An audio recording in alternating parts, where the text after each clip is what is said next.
Olá, sejam bem-vindos ao Clube Cinema na TVC. Eu sou Daniel Herculano e esse é o seu encontro semanal com a sétima arte.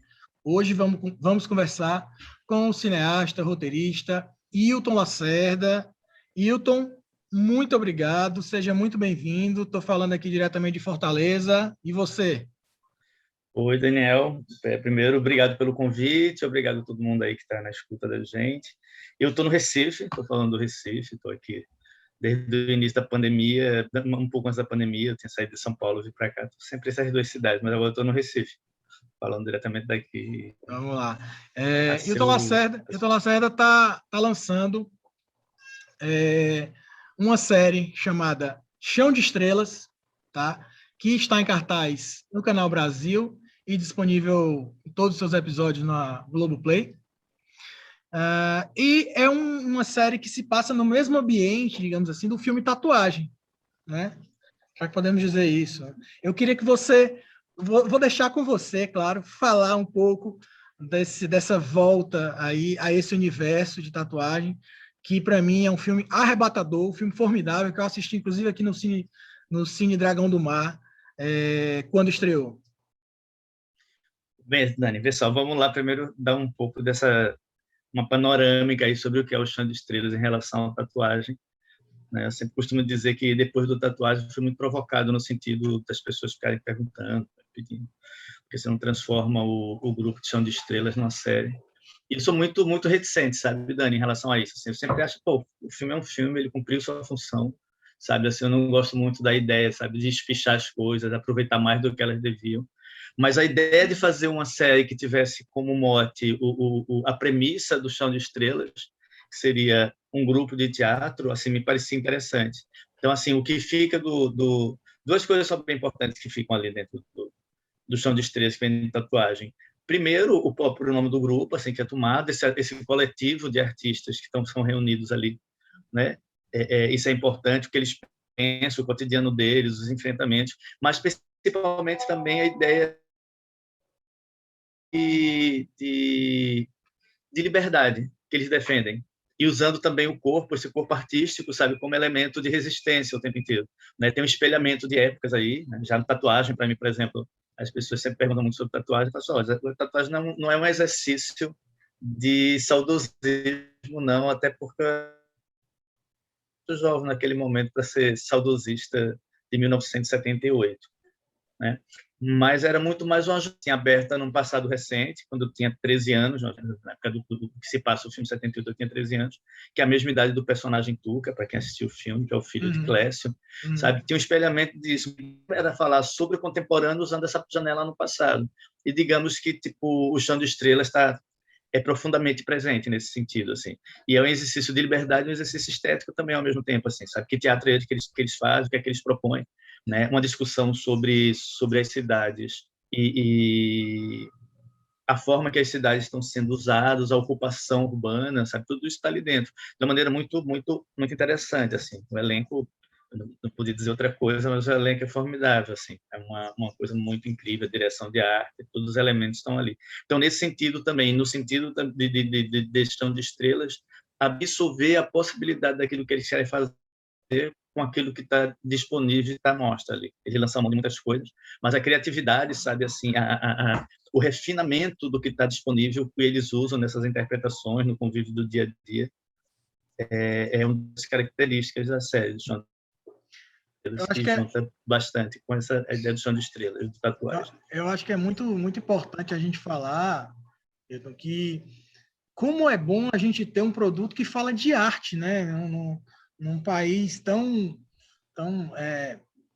digamos assim, tolhido nesse momento, né? De produções que até os próprios artistas, né? Que se sentem um pouco acuados, né? De fazer sua arte, infelizmente, né?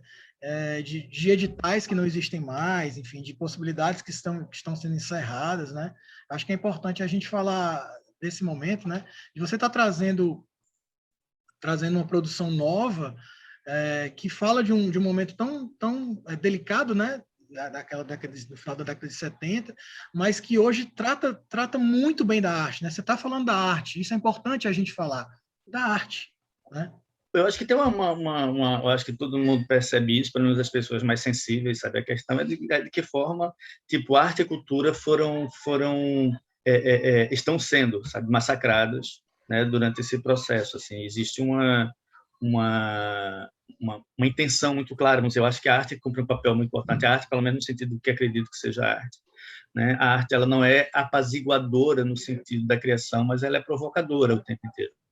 O papel da arte, para mim, é oferecer novas perspectivas de observação do mundo e tirar você do lugar comum, de alguma maneira, assim, fazer você, de alguma forma, tipo, ter reflexões e pensamentos a partir de conceitos e preceitos que são colocados ali para você pensar, né? Então, a arte em si, ela já tem essa coisa provocadora. Então, a partir do momento que você vê a arte, né, o papel do estado de cultura, no geral, sendo massacrado, você vê tanto o perigo que nós corremos, quem produz, quem trabalha com cultura, quem trabalha com produção de conteúdo, como também você vê a força que tem, porque se existe uma perspectiva de destruir isso, é porque isso causa medo, isso causa espanto, né? Então, cabe as pessoas que trabalham com arte e cultura estar muito ligadas no sentido do que a gente pode fazer nesse sentido, né? Levando em consideração que cada tempo tem suas necessidades, assim. Eu geralmente sou muito reticente às pessoas que falam, em épocas de exceção as pessoas ficam mais criativas. Não, isso é uma bobagem tão grande, sabe? Até porque quando você está em épocas de exceções você fica muito monotemático. As preocupações são muito pontuais, assim. Tipo assim, a metáfora muito refinada no estado de exceção, assim, ela parece bobagem. Às vezes precisa ser muito direto, porque é questão de época, onde as coisas acontecem e fazem. Mas não, o melhor espaço para se desenvolver pensamento e a arte se sentir livre é o espaço da liberdade. Não existe espaço melhor do que esse, assim. Até porque na liberdade as reflexões, os pensamentos que você tem sobre o mundo, eles continuam do mesmo jeito, né?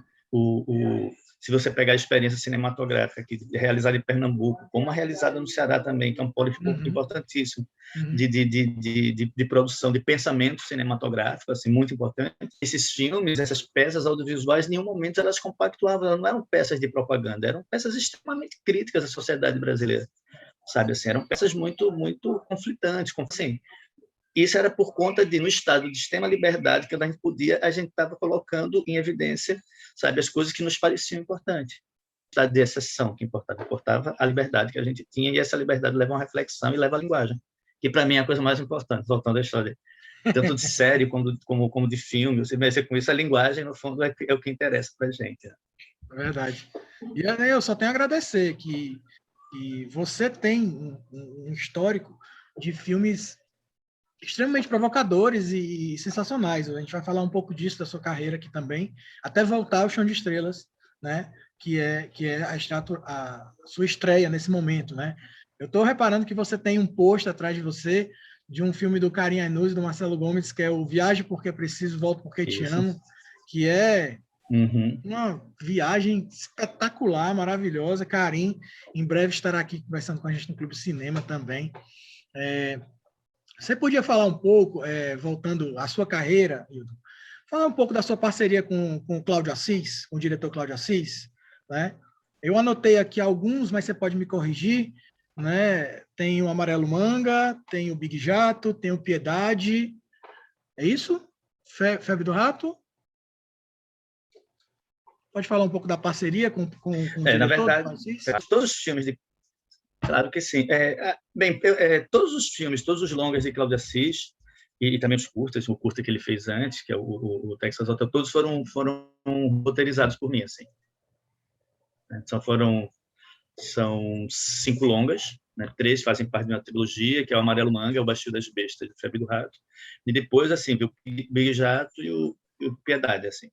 Pronto, depois da trilogia, aí eu comecei a ter uma parceria que já estava fazendo antes com Ana Carolina Francisco no roteiro, mas essa parceria com Cláudia Assis, ela começa há muito tempo, assim, ela começa, na verdade, ali no começo dos anos 90, né, a partir de uma produtora que tinha no Recife. Eu já conhecia a Cláudia de vista, mas era uma produtora chamada X Filmes, que era uma produtora que tinha Paulo Caldas e Juliana Carapeba, estavam ali na frente, né, além dos irmãos Molina, e que eles estão fazendo muita coisa. Então, começou a fazer clipes das bandas emergentes ali do movimento Mangue, esses primeiros clipes, junto com a TV Viva, acho que os filmes foi muito importante nesse sentido, e teve uma aproximação de uma geração, assim. E eu comecei assim, não foi uma escolha pessoal, tipo, assim, mas vinha da experiência de fazer o baile. O baile é o primeiro filme que eu faço junto com Paulo Caldas e Lírio Ferreira, que também veio se agregar meio essa turma. 1997, Baile Perfumado. Ele é lançado em 90, ele passa em Brasília em 96, mas ele é filmado em 95, porque na verdade, assim, tempos em cinema são tempos diferentes, né? Tem que sempre lembrar que existe uma linha aí que demora muito, assim. Pra você ter uma ideia, assim, o Baile Perfumado, quando estreou em Brasília, em 96, no Festival de Brasília em 96, o roteiro do Amarelo Manga já estava pronto. Eu já tinha escrito o roteiro do Amarelo Manga, assim. Nossa. E tinha escrito do Febre. Assim, demora muito tempo, as coisas não são de imediato, assim, elas demoram, né? A gente vê o imediatismo quando é lançado e faz essas leituras todas de proximidade, às vezes o acaso ajuda, mas às vezes é um distanciamento mesmo, assim, a gente vai ajustando as coisas, né? E com o Cláudio tem uma coisa muito engraçada, o Cláudio é um diretor que ele tem uma qualidade muito específica, assim, as pessoas que não conhecem Cláudio, eu sempre digo que Cláudio é o melhor promotor de si mesmo, eu nunca vi alguém se vender tão bem como ele se vende, da maneira dele, né? Mas trabalhar com o Cláudio é sempre uma experiência muito, muito interessante, assim.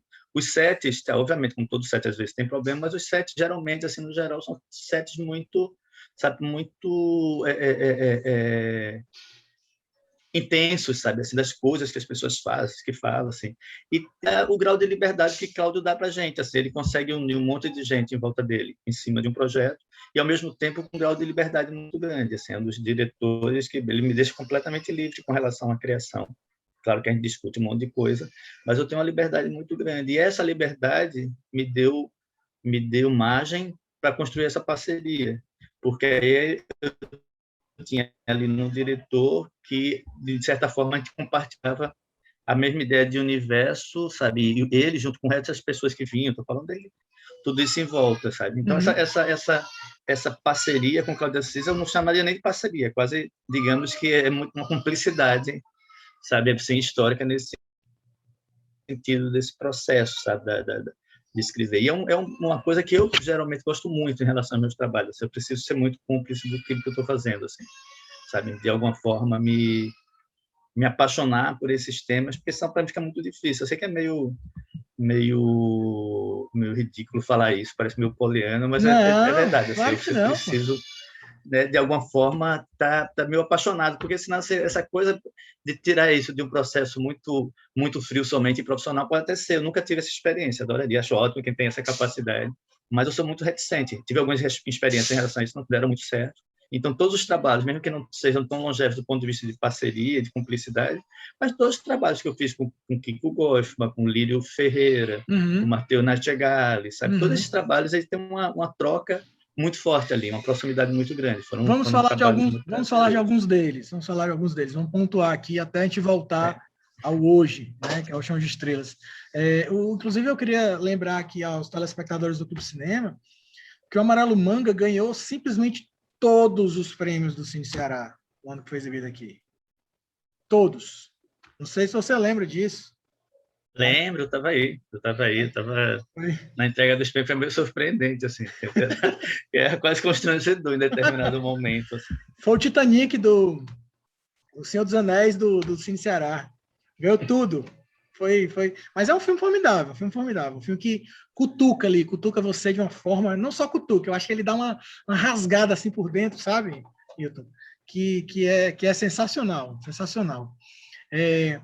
Eu queria que você falasse um pouco, a gente falou da sua parceria, cumplicidade com o Cláudio, né, de vários filmes aí, Cláudio Assis, que a gente já até andou um pouquinho no tempo aqui, esse tempo que você falou, acho tão interessante, né, que você, em 96, 97, já tinha feito o roteiro do Amarelo Manga, que só foi, digamos, para o ar em 2002, e depois estava com Febre do Rato, que foi em 2011. É muito interessante isso no Brasil, impressionante. O Piedade mesmo, né, que foi filmado em 2015, veio entrar em cartaz agora, né, que é algo, infelizmente, que o Brasil tem dessas, né, em relação aos filmes. Mas eu queria que você falasse um pouco. Eu acho que eu posso considerar uma grande produção, né, que foi Capitães de Areia. Foi uma grande produção, uma grande aposta ali naquele momento do cinema nacional. que não gerou, acho que a bilheteria esperada, até pelos produtores, né, por tudo que foi investido, por um grande produto que é, né, a obra que é baseada, mas que você fez o roteiro do filme de 2011, né, queria que você falasse um pouco dessa experiência aí, de ter feito o roteiro para essa grande produção nacional, né, que foi o Capitães de Areia.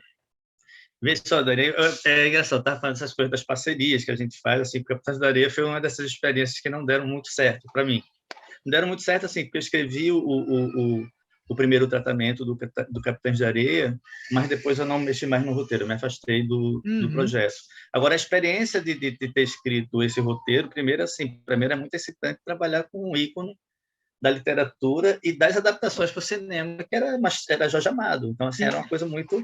Né? E, na época, o apartamento de Jorge Amado, que era ali na Avenida Atlântica, em Boa Viagem, do lado do Copacabana Palace, ele tinha um apartamento de família, mas que era dele, que era meio um andar inteiro, mas era um apartamento ok, mas estava lá toda a vida dele. Então, fiquei trabalhando sozinho lá, assim, Cecília Amado, que é a diretora, era a produtora, com o Bruno Stropiano, sabe, dele, eu fiquei lá, e foi uma imersão muito grande nesse sentido, sabe, a perspectiva do projeto de grande bilheteria, aí que eu falo talvez um pouco dessas minhas reticências, assim, sabe, não tem nada a ver com o projeto, não, tem a ver somente que às vezes eu me sinto desestimulado quando se pensa que que existe uma estratégia, sabe, dessas grandes possibilidades, né? Eu acho que, obviamente, que existe um mercado para isso, que é muito claro, mas também existe, assim, eu acho que o tipo de cinema que a gente faz, pelo menos assim, o núcleo que eu conheço, as pessoas, inclusive dos que dão certo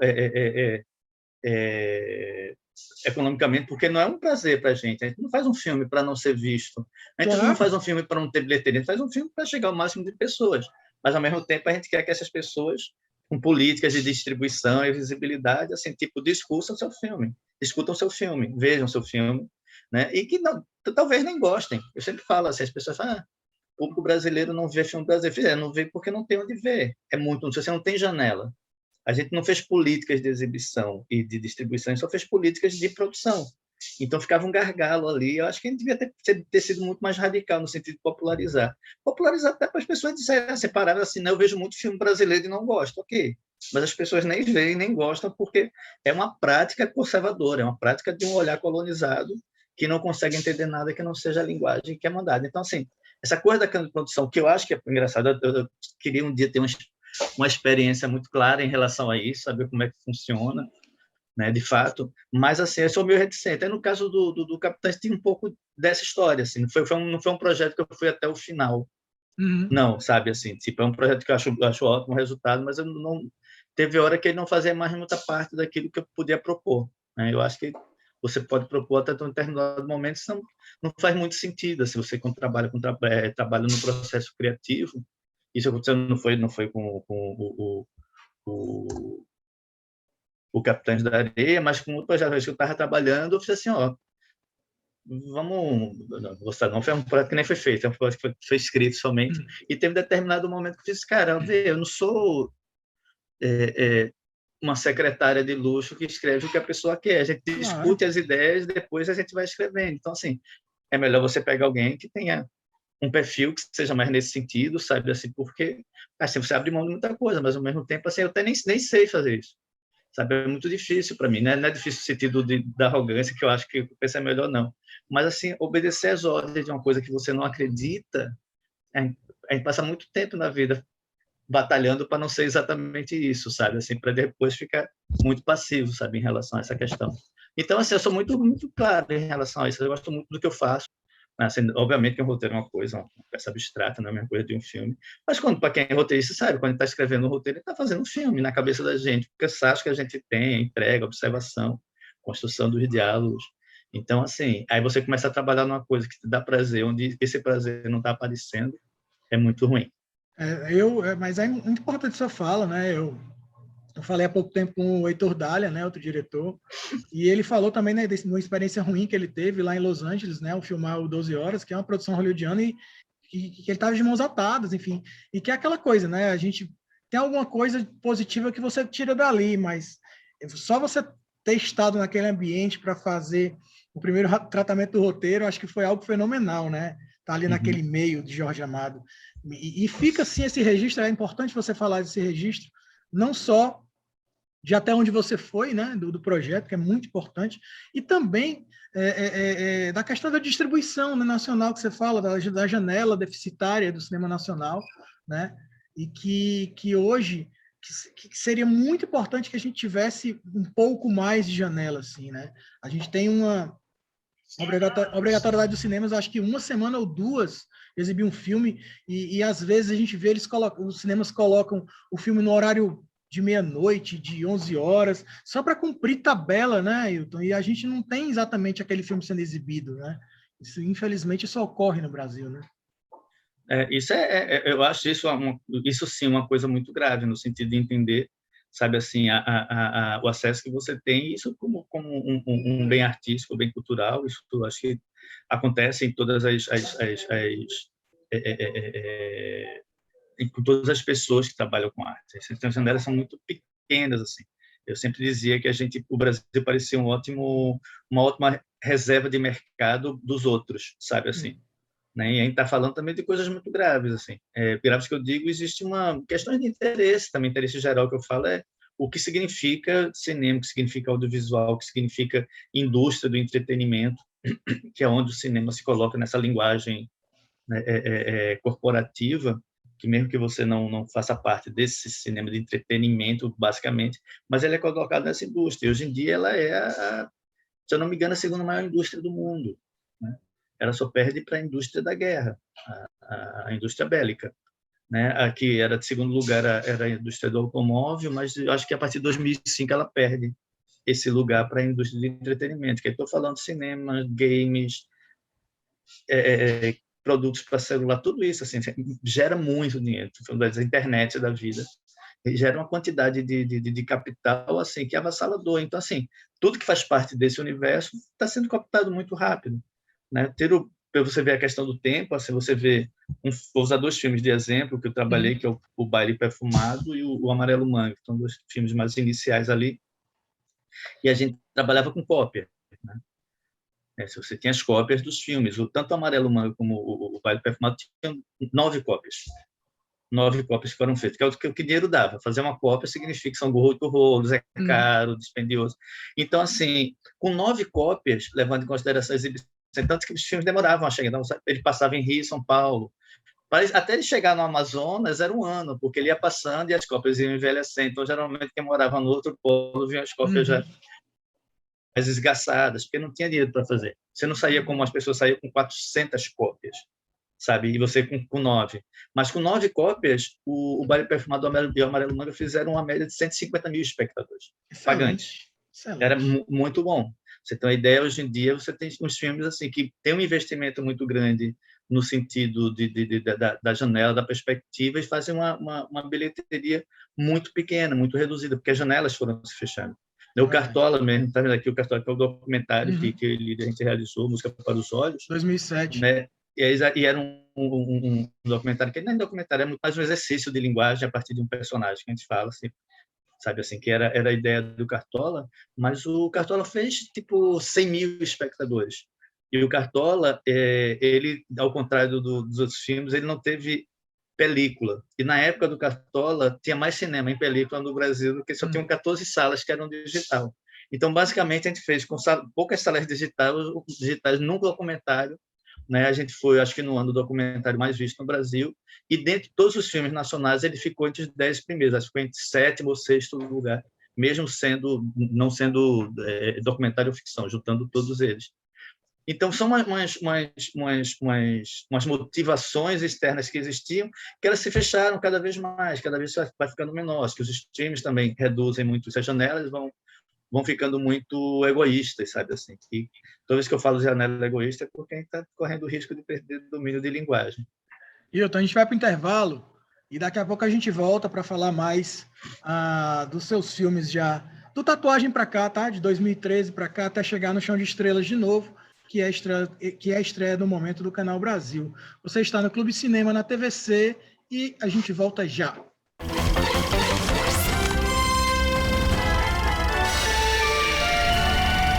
Voltamos. Esse é o Clube Cinema na TVC. Eu sou Daniel Herculano.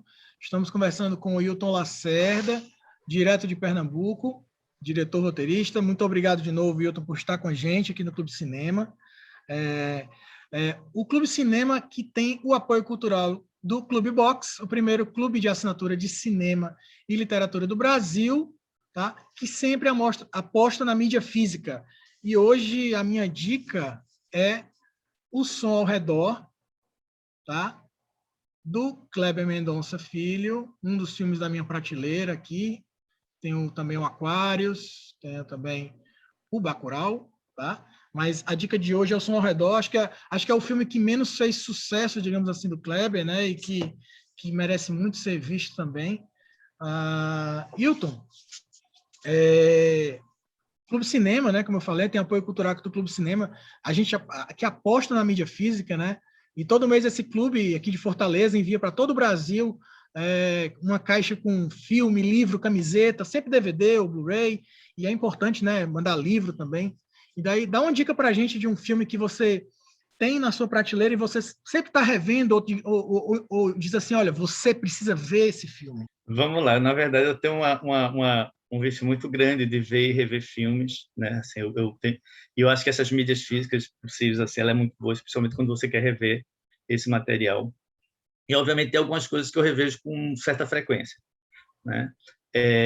Talvez um dos filmes que eu veja com mais frequência é um filme que vem geralmente dentro de uma caixa, que é um filme de Luis Buñuel, O Anjo Exterminador. É um filme que ele sempre me leva muito a assistir as coisas. Isso falando em filmes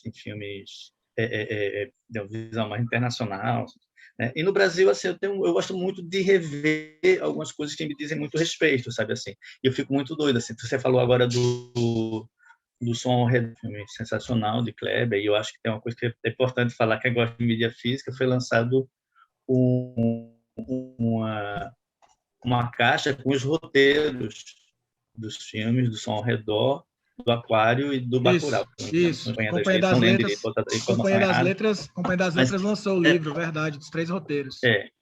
Né? Isso é engraçado somente porque, para quem gosta de mídia física, é muito curioso você entender o que é um roteiro de filmagem e o que é que fica do roteiro de filmagem quando você filma, quais suas intenções estão ali. Né? Além de uma peça muito peculiar, assim, né? E desses filmes, assim, que eu gosto muito de rever, um filme que sempre eu tô me debruçando sobre ele, tipo, quando eu posso, assim, eu pego e revejo o Rio 40 Graus, que para mim é um filme formador de opinião de um monte de coisa. Até hoje acho um filme extremamente moderno, sabe? Extremamente contemporâneo, que ele propõe a circularidade, as 24 horas da história, sabe? Então, assim, são coisas que eu vejo e revejo. Agora, se eu vejo muita coisa, estou falando de coisas muito pontuais, né? Não são nem as coisas que mais me influenciam hoje, mas são coisas muito importantes, né? Muito importantes. Muito bom. Por exemplo, eu revi Crash, do Cronenberg, um dia desse, que é formidável também. E peguei há pouco tempo uma caixa que a Classic Line lançou dos primeiros anos do Hitchcock, tem até os filmes mudos dele, da fase inglesa, são bem interessantes. Você olhar aqueles filmes, né, dele e olhar os mais, digamos, os mais famosos, né, que as pessoas geralmente falam de Psicose, de Corpo que Cai, enfim. Você pode olhar para aqueles filmes ali e perceber que sempre existia um diretor atento, né, àquele suspense, enfim. Voltando ao nosso papo, Milton. Só para falar uma coisa, para terminar, estava falando aí, falar de Crash, de Cronenberg, que é um filme que eu adoro Cronenberg, para mim é um dos deuses do cinema. E é engraçado, porque um dos diretores que eu mais amo no Brasil é Carlos Rauschenbach, e Carlos Rauschenbach, ele estava fazendo um projeto uma vez, e estava muito ocupado e parou de ir para o cinema, estava trabalhando no roteiro. E quando ele ficou livre, a primeira coisa que ele fez foi para ir para o cinema. O primeiro filme que ele entrou foi Crash, para assistir. E aí ele escreveu uma crítica maravilhosa. No final ele se desculpava, assim, tipo, eu gostei muito do filme, mas não sei se a sede de cinema me fez gostar ainda mais dele, assim. Eu acho sensacional essa dedicada a ele, assim, acho bem bom. Mas vamos lá, desculpa. Que massa, que observação maravilhosa. É dessas coisas que a gente conversa que sai isso mesmo, muito legal. Eu queria voltar agora, eu estou falando até do que te levou, acho que podemos dizer assim, ao Chão de Estrelas hoje, né? Que é uma minissérie, 7 episódios. Queria que você falasse vamos voltar a 2013, né? Tatuagem, que foi um filme premiado naquele ano, um filme muito bem visto, Acho que é um filme que, se você ainda não assistiu, Tatuagem, do Wilson Lacerda, que veja, tá? Ganhou o Júri Popular no Festival do Rio 2013, né? Melhor filme no Festival de Gramado daquele ano também, tá? Levou o Kikito, e foi até disputou uma indicação do Prêmio Ibero-Americano no Goya, no ano seguinte, né? Eu queria que você voltasse ao set de filmagem. Se que você falar um pouco do roteiro também, né? Que você fez o roteiro, claro.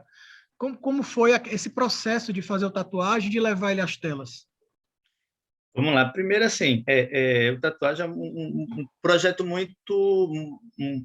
pelo qual eu tenho muito carinho, sempre tive muito carinho.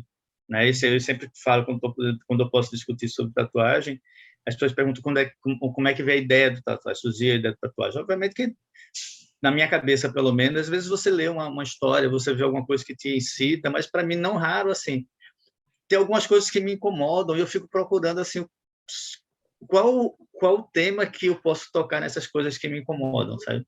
Onde é que está a minha inquietação, ela cabe onde, assim? E durante um bom tempo eu fiquei meio vendo isso. Eu trabalhava muito nos processos de filmes de outros, muito próximo também dessas pessoas, mas ao mesmo tempo assim tá querendo buscar ali uma ficção, né? Um trabalho de ficção que eu fosse mais autoral e mais independente nesse sentido.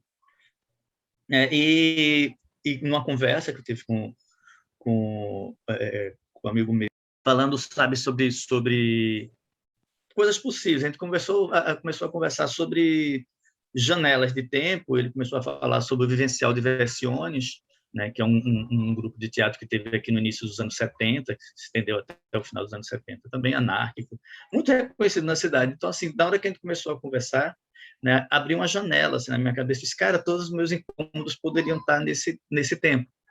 E o tempo era muito específico, 1978, né? Tudo tem uma explicação muito específica por que ali. Então, para mim, foi quase que uma espécie sabe, abriu ali uma porta muito, muito interessante. A partir daí, eu comecei a trabalhar mais direcionado com essas inquietações, que era o tatuagem. Né? E, além disso, levando em consideração um monte de coisas que estão dentro do tatuagem, que para mim são muito importantes do ponto de vista cinematográfico, discussão de gênero, saber onde as coisas cabem, saber como você constrói a questão dos personagens, esse recorte, sobre o que você quer falar, com quem você quer falar, ao que mais se abre, né? E essa experiência, como ela é uma experiência que ela está recortada pelo viés de uma outra arte, que é o teatro. Esse teatro não é um teatro clássico, mas um teatro anárquico, um teatro debochado, né, realizado por esse. Então, a gente partia de um princípio muito claro, assim, como é que a gente vai construir essa história, como é que essas duas histórias vão conversar, desde a preparação dos atores, como das preparações para o espetáculo. Então, tinha um quê de recorte, apesar do Tatuagem ser um filme que, aparentemente, ele é muito relaxado do ponto de vista de movimento de câmera, as coisas, tudo era muito pensado nesse sentido, assim. Parece tudo muito anárquico, mas não é, tudo muito, muito bem estabelecido ali, muito bem colocado, do ponto de vista de enquadramento. Mas tinham coisas que eram importantes, se você quer talvez seja curioso as pessoas entenderem, assim. Os espetáculos teatrais que a gente apresenta no Tatuagem, eles eram apresentados para o público, mas o público não sabia que espetáculo era aquele. Era um público que sentava ali, ia ver e de repente começava a participar. Então, todos os primeiros takes, os outros não, mas os primeiros sempre levando em consideração a relação do público com a apresentação. Então, por exemplo, a Polca do Cu era uma surpresa para quem estava vendo. Ninguém sabia que ia assistir. As pessoas iam, eram convidadas, era feita maquiagem, figurino, para você entrar ali no clima. Era um local que ele tinha uma certa liberdade. Como a gente está falando de 78, era um local que você podia fumar, podia beber ali dentro. Obviamente, quem conhece set sabe que álcool não é a melhor companheira, o melhor companheiro para um set de filmagem, quando tem muita gente que pode dar muita confusão. Obviamente, ela serviço cenográfico, mas podia fumar cigarro, conversar. A única coisa que não podia era olhar para a câmera, fazer de conta que estava interessado naquele espetáculo. Tinha um direcionamento mesmo geral. Então tem esse impacto do público a primeira vez, né? É engraçado, se você for ver assim, o Tatuagem, tem um monte de gente que está convidada ali. Na Polca do Cu, por exemplo, tá Emily Lescaut e Kleber Mendonça estão na plateia vendo o espetáculo, que Marcelo Caetano tinha chamado eles para assistir, eles foram lá e é muito engraçado. Na festa do Casarão, por exemplo, Matheus Nastergalli aparece, ele estava de férias no Recife, aparecendo no set e entrou na festa. Então, tem um monte de questões que a gente ia colocando ali para pegar um pouco desse imediatismo do teatro, sabe, assim, que interessava muito. Isso, para mim, deu uma fluidez muito interessante para o que a gente pretendia, sabe? Até porque esse teatro era um teatro de aproximação, né?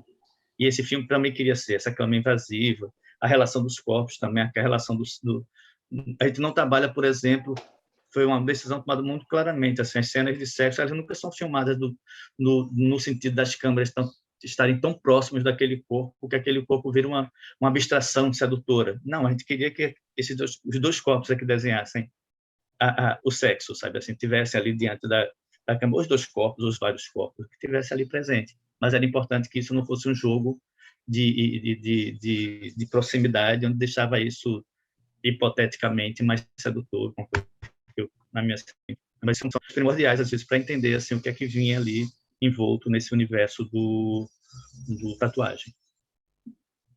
E foi um filme que rodou bastante, né? Festival, acho que teve um público bem interessante. Você tem aí o número o público que teve o tatuagem?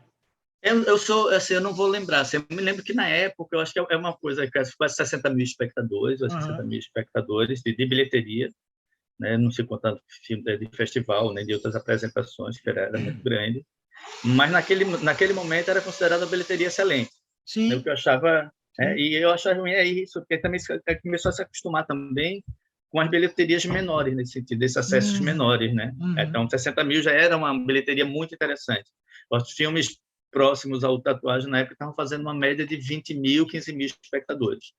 Né? Então, tem uma diferença grande aí. Mas ele teve uma carreira internacional muito boa, sabe? Provocou uma internacional muito boa, sabe? Tipo, ele ganhou o prêmio no Festival de Havana de contribuição artística pelo papel de Irandi, sabe? Assim, o personagem de Clécio. O prêmio foi dado para ele. Vários festivais internacionais de cinema gay, por exemplo, ele ganhou o melhor filme na Inglaterra, ganhou em Porto Rico, ganhou o Mix Brasil também, ele ganhou o prêmio.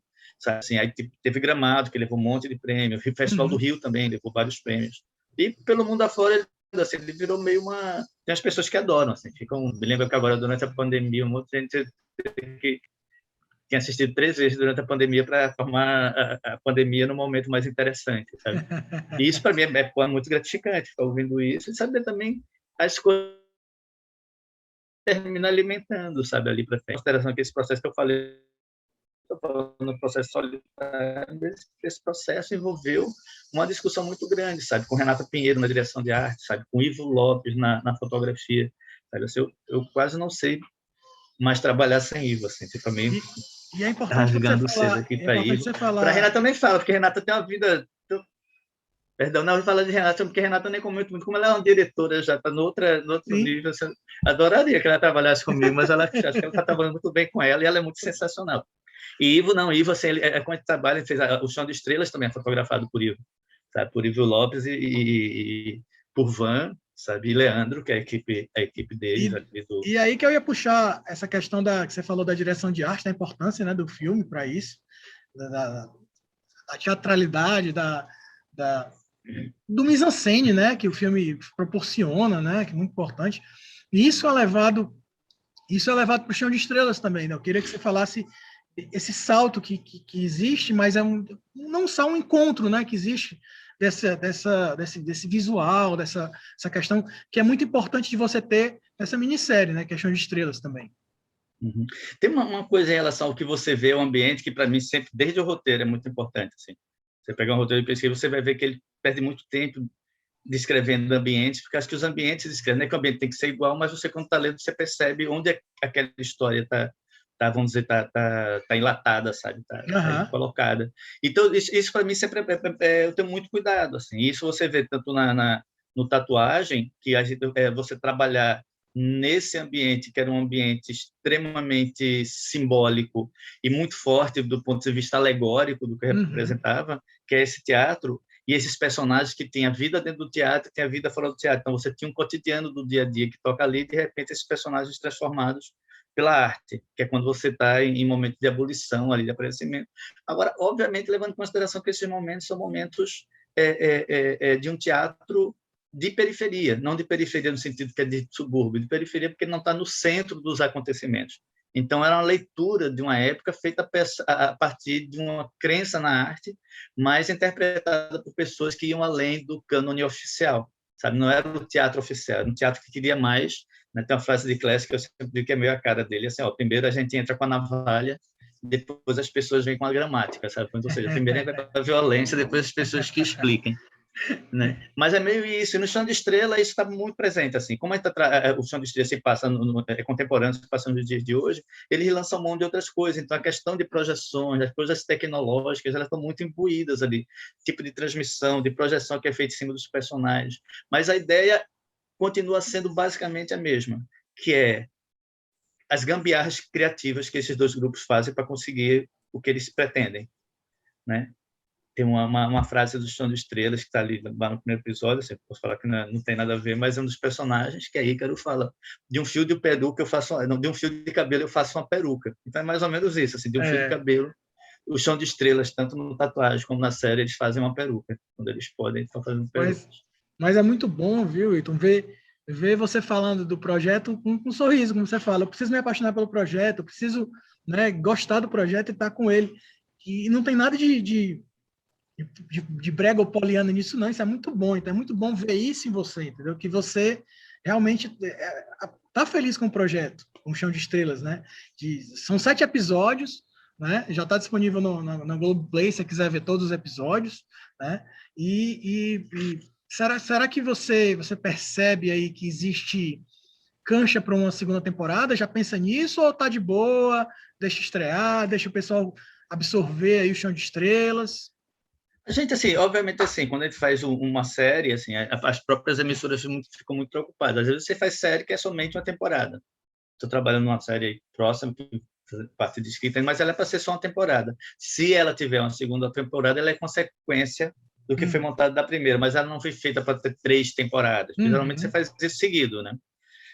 O Chão de Estrelas, acho que está nessa mesma característica. Assim, ele tem panos para as mangas, para uma outra temporada, mas não está no corpo. Assim, ele termina, ele vocação, sabe, um estado de acontecimento de coisas que você tem que entender o que vai acontecer. Obviamente, quando você faz isso, parece que é um gancho para a temporada, mas eu acho que é muito mais uma questão dramaturgica mesmo, de deixar algumas perguntas, sabe, por conta de quem assiste, e que as relações sejam da pessoa que assiste com né? Então, de alguma maneira, eu acho que o Chão de Estrelas, assim, ele comportaria, assim, até adoraria, até porque a gente está num momento onde, se você consegue replicar um trabalho, é muito importante para as pessoas que trabalham nesses projetos.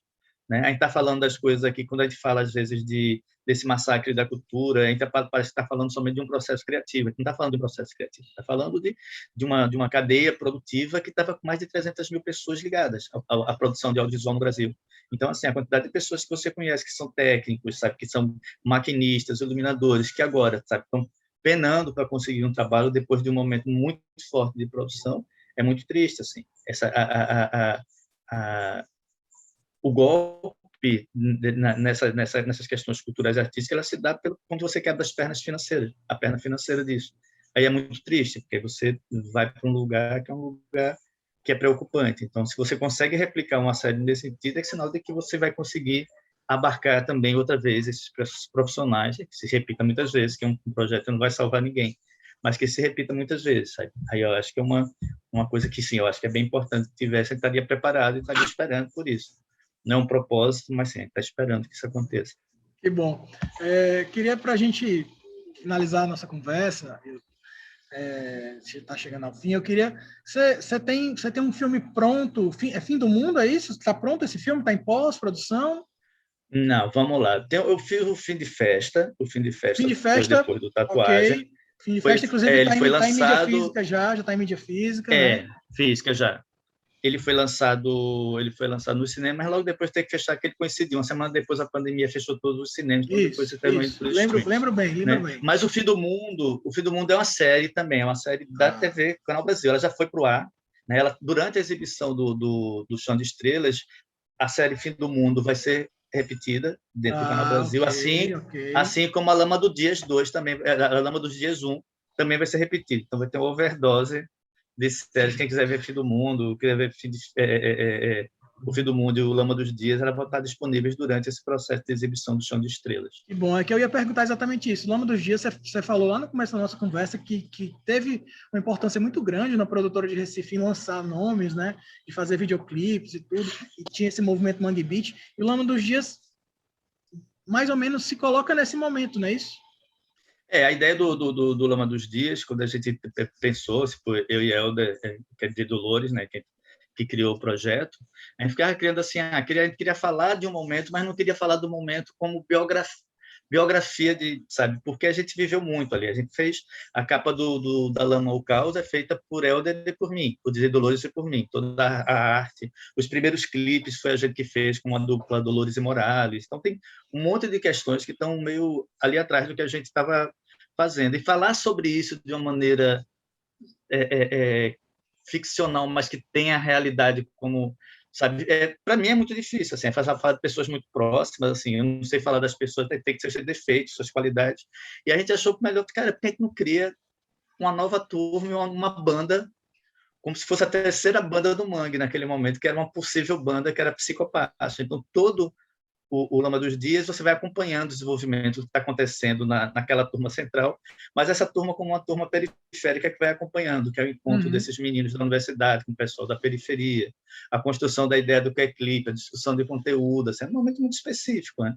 A primeira temporada se passa em 1990, exatamente quando 89 começa mais esse rebuliço aí do Mangue, 90 tinha, e a segunda temporada está escrevendo se passa em 94, 4 anos depois, que é quando Chico Science e o Mundo Livre lançam os primeiros discos. E o Baile Perfumado está sendo filmado. Eu tenho, inclusive, o LP do Dalamo Caos e estou em busca aí do Laranjão ainda, que eu não tenho, mas okay. em breve. Afro-CBDRLIA. Em breve. Tem os CDs dos dois, mas o LP eu tenho só do Dalamo Caos e em breve a Afro-CBDRLIA também lá em casa. Agora é engraçado você falar do disco somente, porque o disco ele foi feito para ser disco, ele não foi feito para ser CD. Tanto que no CD aquela história em quadrinhos, sabe, tudo desaparece, que é muito pequeno, mas no disco, vamos dizer, você abre inteiro, tem. Aquela história foi toda escrita por mim, por Helder, desenhada. É muito bom estar conversando com você, falando sobre uma obra que eu adoro, sabe? Sinceramente, eu só tenho a agradecer. Muito obrigado por ter cedido seu tempo aqui para o nosso programa do Clube Cinema, tá? Espero que muitos projetos venham aí para você, roteirista talentosíssimo, diretor de filmes formidáveis, tatuagem, Fim de Festa, Cartola. E agora, quem quiser ver o novo trabalho do Wilton, Chão de Estrelas, que é uma série de 7 episódios que está disponível na Globoplay. Muito obrigado, Wilton, por participar dessa conversa, participar aqui do Clube Cinema. Seja sempre bem-vindo. Eu que agradeço, Daniel. Quero mandar um abraço para o pessoal do Clube Cinema, né? Se estiverem interessados, coloquem os olhos ali no Chão de Estrelas, que acho que vai ser interessante, assim, para quem talvez tiver uma experiência ali com tatuagem, vai gostar bastante. Então, um abraço para todo mundo, beijo para todos. Até a próxima. A gente agradece a audiência, muito obrigado a todos. Esse é o Clube Cinema, que tem o apoio cultural do Clube Box, o primeiro clube de assinatura de cinema e literatura do Brasil. Acesse clubebox.com ou no Instagram, Clubebox Brasil. Muito obrigado, eu sou Daniel Herculano. Vocês estão na TVC com o Clube Cinema e até a próxima.